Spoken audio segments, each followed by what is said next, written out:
साथियों, आज की वीडियो में हम लोग डिस्कस करेंगे लिटरेरी टर्म्स के लिए, जिसमें हमारा सबसे पहला लिटरेरी टर्म है एलेजी। अगर हम एलेजी की बात करते हैं तो एलेजी का जो मीनिंग होता है a sad song, a sad poem, यानी कि हिंदी में इसको शोक गीत कहते हैं। और ये किसी की मृत्यु पर दुखी होकर के इस गीत की रचना की जाती है। अर्थात elegy is written on mourn over the death of a person. यह एक क्या है, एक पोइम है mourning to the death of an individual और a lament for a tragic event. अर्थात ये किसी की मृत्यु से दुखी होकर के या ट्रेजिक इवेंट कोई हो, कोई दुखद घटना हो, उसका जिक्र किया जा रहा होगा। एलेजी शब्द की जो आया है, उत्पत्ति हुई, वो ग्रीक वर्ड है एक, और ये ग्रीक वर्ड इलिगोस से उत्पन्न हुआ है। ELEGOS, इलिगोस से इसकी उत्पत्ति मानी जाती है, जिसका मतलब होता है सॉन्ग, मॉर्निंग सॉन्ग। और इसकी जो शुरुआत होती है एलेजी की, वो एक लेमेंट होता है या पेन दिखाया जाता है या लॉस ऑफ समथिंग या समवन, किसी की, ओके, ये सब चीज़ें इसमें पाई जाती हैं। दैट मीन्स इस तरीके के जो भी गीत लिखे जाते हैं उसमें सैडनेस, लॉस, पर्सनल ग्रीफ या एक तरीके का फिलोसफिकल आइडिया पाया जाता है। इस तरीके की poem, a poem with serious reflection पाया जाएगा इस तरीके की कविताओं में। Okay, specially written on someone's death, ये किसी न किसी की मृत्यु पर दुखी होकर के लिखी जाती है। Poet does not fall. और इस तरीके की जब भी कोई इलेजी लिखी जाती है साथियों, तो उसमें ना तो किसी तरीके के मीटर या राइम या स्ट्रक्चर का फॉलो नहीं किया जाता। ओके, इसमें जो पोइट होता है वो अपने इमोशंस को शो करता है, ना कि किसी स्टोरी को हमें बताता है। और जनरली जो रिटिल लिखी जाती है इस तरीके की कविताएं इन फर्स्ट पर्सन, ये भी ध्यान रखना, ठीक है। अर्थात मैं कुछ इलेजीज का नाम लूँगा आपके लिए। जैसे अगर हम बात करें an elegy written in a country churchyard, जो कि 1751 में लिखी गई थी और ये थॉमस ग्रे ने लिखी थी, बहुत ही फेमस इलेजी है। इसके बाद अल्फ्रेड लॉर्ड टेनिसन की इन मेमोरियम की बात कर लेते हैं, जो कि 1850 में लिखी गई। और अल्फ्रेड लॉर्ड टेनिसन ने इन मेमोरियम लिखी थी, इनके एक यूनिवर्सिटी दोस्त थे जिनका नाम था आर्थर हेनरी हेलम, उनकी मृत्यु से दुखी होकर के इसको लिखा था। फिर अगर हम बात करते हैं कि जॉन मिल्टन थे, उन्होंने भी लिखी लैसिडस। एडवर्ड किंग की मृत्यु से दुखी होकर के उन्होंने लिखी। पीबी शैली की भी एक बहुत अच्छी है एडोनिस, जो कि जॉन कीट की मृत्यु पर दुखी होकर के लिखी है।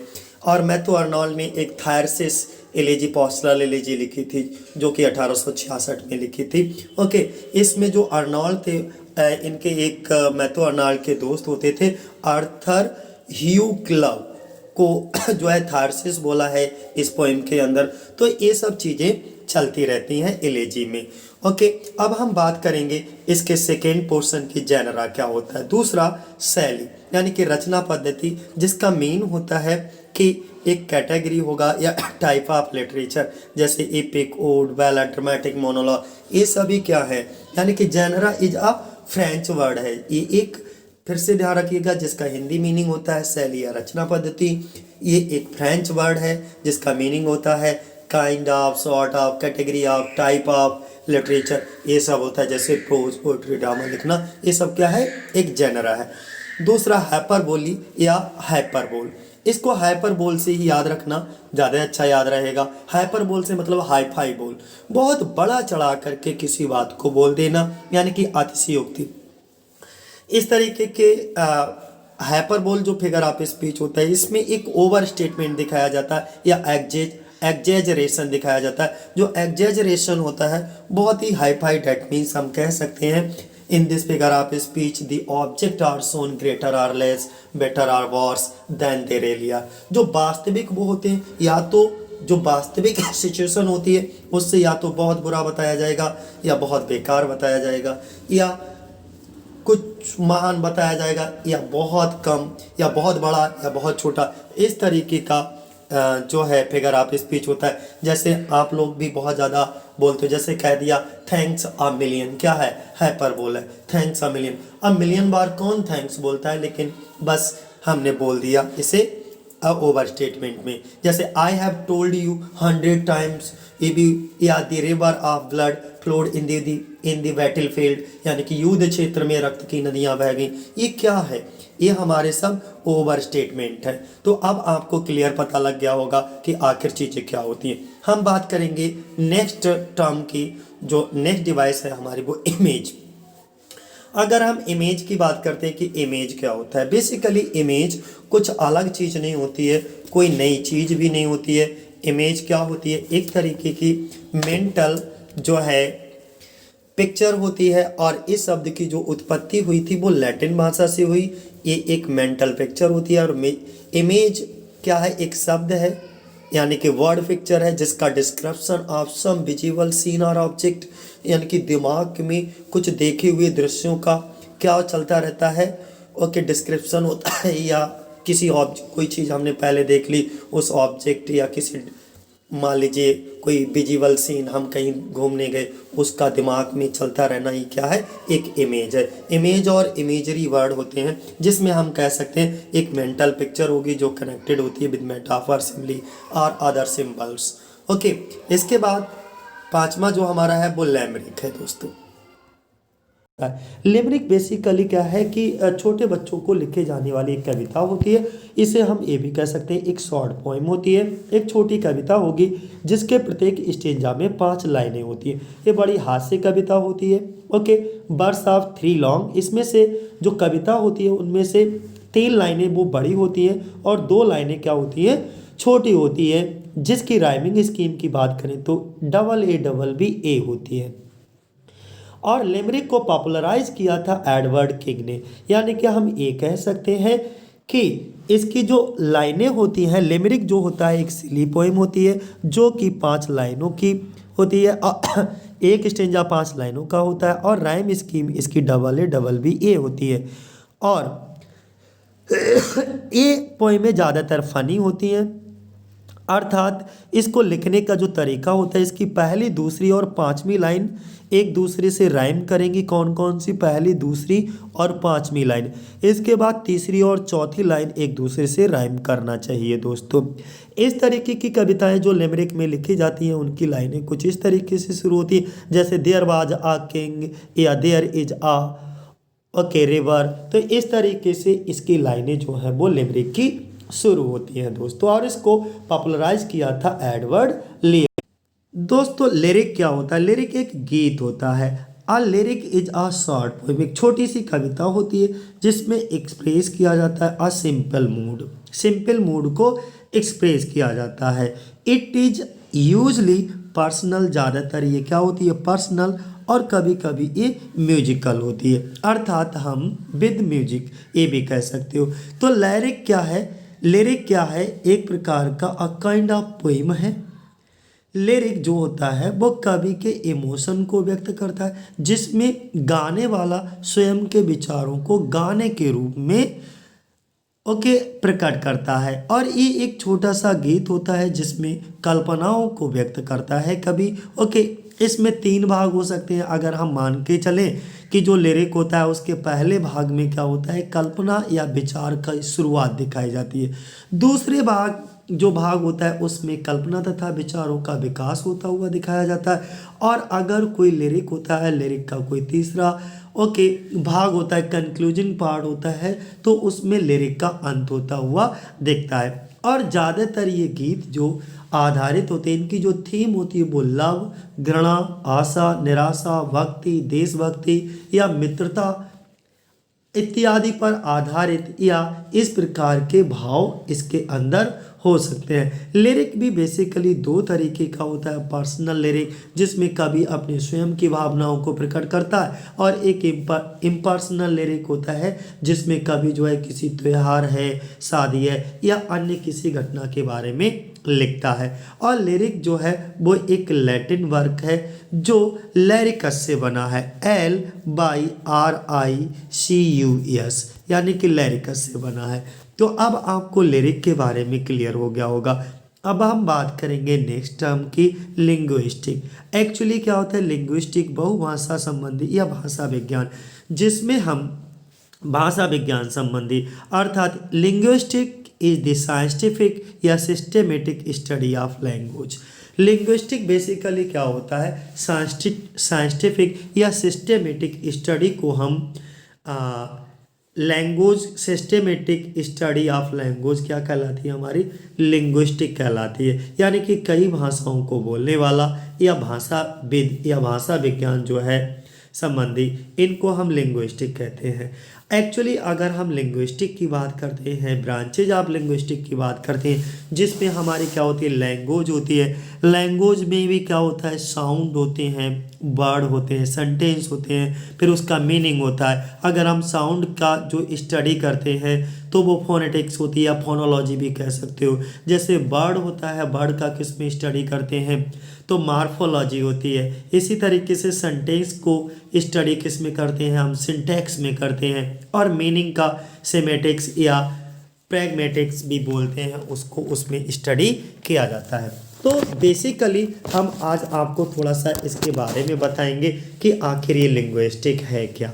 लिंग्विस्टिक कभी कभी कुछ हमारे व्यूअर्स कमेंट करते हैं कि सर आपका प्रोनाउंसिएशन में बड़ी दिक्कत रहती है। There is no doubt pronunciation में दिक्कत हो सकती है, ये हमारा थोड़ा क्या है, क्षेत्रीय प्रभाव होता है, ठीक है, जिसमें वोकल कार्ड जो है किसी ना किसी तरीके से हम बहुत प्रयास करते हैं कि किसी भी वर्ड को सही तरीके से प्रोनाउंसिएट किया जाए, लेकिन कभी कभी बोलने में वो सारी दिक्कतें आ जाती हैं। तो आप अपने हिसाब से उन चीज़ों को देख लीजिए, ठीक है, कि आप किस तरीके से उसे प्रोनाउंसिएट करते हो, क्योंकि वर्ड तुम्हारे सामने लिखे हुए होते हैं, उनको आप अपने तरीके से प्रोनाउंसिएट करिए, ये कोई बहुत बड़ा इशू नहीं है, ठीक है। दूसरा हम बात करते हैं लिंग्विस्टिक में, क्योंकि ये थोड़ा सा एटमॉस्फेयर का भी प्रभाव होता है, थोड़ा क्षेत्रीय प्रभाव भी होता है प्रोनाउंसिएशन में, तो इसे कोशिश की जा सकती है इसको इम्प्रूव करने की, तो वो मैं प्रयास करता हूँ। दूसरा अगर हम फोनेटिक्स के लिंग्विस्टिक के बारे में बात कर रहे थे, थोड़ा सा लिंग्विस्टिक की बात आ गई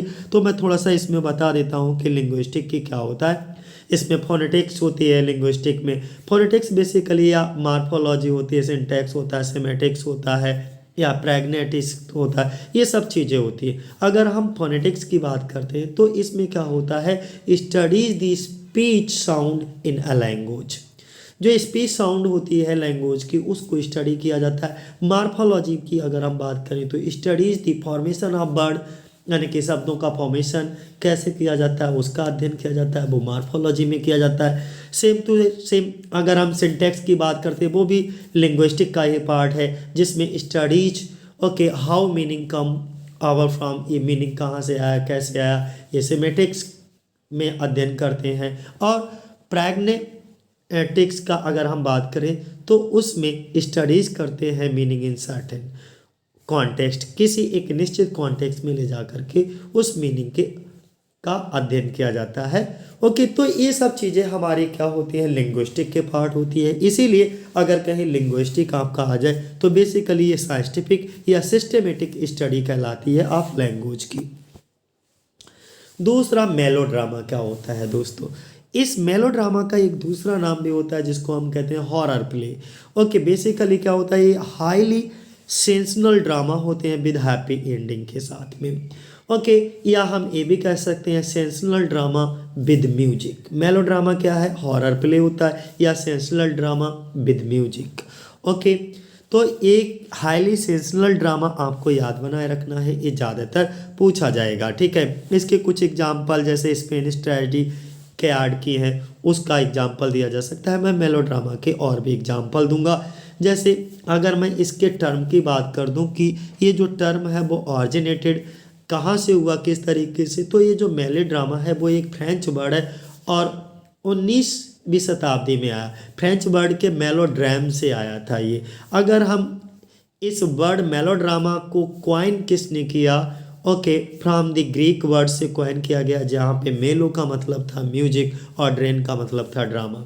हम यहाँ पर कुछ मेलोड्रामा से संबंधित एग्जाम्पल, जैसे आप लोगों ने पढ़ा होगा द वाइट डेविल, बहुत जॉन वेबस्टर की बहुत ही फेमस वर्क है, ये याद आ रहा है डचेज ऑफ माल्फी, ये भी जॉन वेबस्टर का था। डचेज ऑफ माल्फी ये भी एक मेलोड्रामा था। मैड ट्रेजेडी जॉन फ्लेचर की, ये भी एक मेलोड्रामा थी। तो आप मेलोड्रामा को बेहतरीन तरीके से इनको पढ़कर भी समझ सकते हो। और नेक्स्ट टर्म की अगर हम बात करेंगे 9th पे, तो मेटाफिजिकल पोइट। मेटाफिजिकल पोइट क्या होता है? मेटा मीन्स होता है बियॉन्ड, बहुत ज़्यादा, okay, beyond proper the limit, यानी कि अपनी लिमिट से ज़्यादा कहीं, और physical related to the body, यानी कि फिजिकल वर्ल्ड। अगर हम बियॉन्ड मेटाफिजिकल पोइट्री की बात करें तो हम यहाँ पे ये कह सकते हैं कि मेटा मीन्स बियॉन्ड, और फिजिकल का मतलब फिजिकल वर्ल्ड, यानी कि भौतिक समाज से एकदम अलग, एकदम भिन्न, ओके, एकदम परे। तो सबसे पहले तो दोस्तों हम मेटाफिजिकल पोइट्री की किसी, ये जो शब्द है ना मेटाफिजिकल पोइट्री, वो किसी एज को रिप्रेजेंट नहीं करता, बल्कि डिस्टिंक्टिव स्कूल ऑफ थॉट को रिप्रेजेंट करता है। डिस्टिंक्टिव स्कूल ऑफ थॉट को रिप्रेजेंट करता है। पहली चीज़ ये दोस्तों ध्यान रखने वाली बात है। दूसरी चीज़ ये है कि कुछ highly intellectual thought 17th century में लिखे गए, ओके, भौतिक समाज से एकदम परे थे, अलग थे। इसका मतलब वो कुछ स्पिरिचुअल थे, आध्यात्मिक विचार लेकर आए, यानी कि स्पिरिचुअल पोइट्री को हम बोल सकते हैं यहाँ पर कि जो मेटाफिजिकल पोइट्री थी वो क्या एकदम स्पिरिचुअल पोइट्री बन गई, यानी कि आम आदमी की सोच से बिल्कुल परे, एकदम अलग था। और इसी टाइम के ये पोइट कहलाते थे। इसी समय के कुछ पोइट थे, ओके, जो कि बियॉन्ड दी फिजिकल वर्ल्ड जाकर के लिख रहे थे। तो ऐसे पोइट्स को, इस टाइम के कवियों को मेटाफिजिकल पोइट कहा गया। और ये पोइट एकदम स्ट्रेंज इमेजिनरी थी इनकी, ये अपनी इमेजिनरी में बिल्कुल स्ट्रेंज विचित्र चीज़ों का प्रयोग करते थे। मतलब इनके थॉट एकदम, यानी कि बहुत ही ज़्यादा कॉम्प्लिकेटेड होते थे। और इनकी पोइट्री में प्रायः पैराडॉक्स इनकी जो पोइट्री होती थी उनमें प्रायः पैराडॉक्स, यानी कि ज़्यादातर किसका प्रयोग होता था? विरोधाभास का प्रयोग होता था। फॉर एग्जाम्पल की अगर हम बात करें तो जॉन डन की एक पोइम है जिसका नाम मुझे याद आ रहा है, डेथ नॉट बी प्राउड। ये जॉन डन का वर्ल्ड फेमस सोनेट है, एक जॉन डन का, डेथ नॉट बी प्राउड। यहाँ पर बोला गया डेथ नॉट बी प्राउड, मृत्यु घमंड मत करो। तो मृत्यु कैसे घमंड करेगी? मृत्यु को किसी ने देखा है? किसी ने, ओके, कि इसकी शक्ल इस तरीके की होती है, ये इस आकार का होता है? मृत्यु को तो अर्थात किसी ने नहीं देखा। तो क्या करा, यहाँ पर इस टाइप की पोइट्री लिखी जाती थी, बिल्कुल समाज की समझ से अलग। और एक चीज़ और मैं इसमें बता दूं, मेटाफिजिकल की बात हो रही थी तो थोड़ा सा एग्जाम पॉइंट ऑफ व्यू से भी बता दूं कि जो मेटाफिजिकल पोइट्री शब्द को क्वाइन आउट किया था वो सैमुअल जॉनसन ने अपनी पुस्तक मोस्ट इमिनेंट इंग्लिश पोइट्स में किया था। ध्यान रखिएगा, किसने मेटाफिजिकल पोइट्री को, शब्द को क्वाइन आउट करने वाला व्यक्ति कौन था? सैमुअल जॉनसन थे, जिन्होंने अपनी पुस्तक मोस्ट एमिनेंट इंग्लिश पोइट में किया। और यह शब्द 17th सेंचुरी के पोइट के लिए बोला गया था। उस समय जो 17th सेंचुरी के पोइट्स थे वो बहुत हाईली इंटेलेक्चुअल पोइट्री को लिख रहे थे, इसलिए इन्होंने, इस सैमुअल जॉनसन ने इस टर्म को क्वाइन किया। दोस्तों, इन पोइट्स में सबसे बड़ा नाम था अगर किसी का तो वो थे जॉन डन। इसके बाद जॉर्ज हार्वर्ड थे, एंड्रू मॉरवेल थे, रिचर्ड क्रेसा थे, हेनरी वैगम थे, बहुत थे, ओके। तो और इनके द्वारा लिखी पोइम्स को समझना थोड़ा मुश्किल होता था, क्योंकि इनके द्वारा लिखी गई पोइम्स की थीम होती थी love, lust, religious, god, spirituality, okay, spirituality, ये सब चीज़ें होती थी। एक चीज़ और कहीं नोट डाउन कर लीजिए, जॉन डन को मेटाफिजिकल पोइट्री का लीडर, या हम ये कह सकते हैं founder of metaphysical school of poetry माना जाता है। अर्थात the founder of metaphysical poetry is John Donne. इतना क्लियर हो गया दोस्तों। तो ये था हमारा मेटाफिजिकल के बारे में। अब हम बात करेंगे मॉक एपिक। देखो एक एपिक होता है और उसी की तरह एकदम नकल होती है मॉक एपिक की। एपिक थोड़ा बड़ा होता है, मॉक एपिक थोड़ा छोटा होता है। It is a long satirical poem होती है dealing with a travel theme. Okay, एक ट्रैवल थीम से क्या करती है, डील करती है। अगर एग्जाम्पल की बात करें तो the rape of the lock Alexander Pope का इसका बेस्ट एग्जाम्पल है दोस्तों। Mock epic is a parody okay of a real epic in a light और नॉन सीरियस मूड। तो ये भी कह सकते हो it is written on fun, जो फनी इंसिडेंट हमारे हुआ करते थे इन अ सटैरिकल स्पिरिट। तो इसका रेप ऑफ द लॉक को पढ़िएगा आप, आपको खुद ही मॉक एपिक समझ आ जाएगा ये पोप का है। दूसरा हम मेटाफर की बात करते हैं। डेट इज अ मेटाफर क्या है, मेटाफर भी एक figure of speech. Metaphor is a figure of speech in which okay the two ideas, यानी कि इसमें भी दो विचारों को एक साथ कंपेयर किया जाता है लेकिन कंपेरिजन वर्ड का प्रयोग नहीं किया जाता।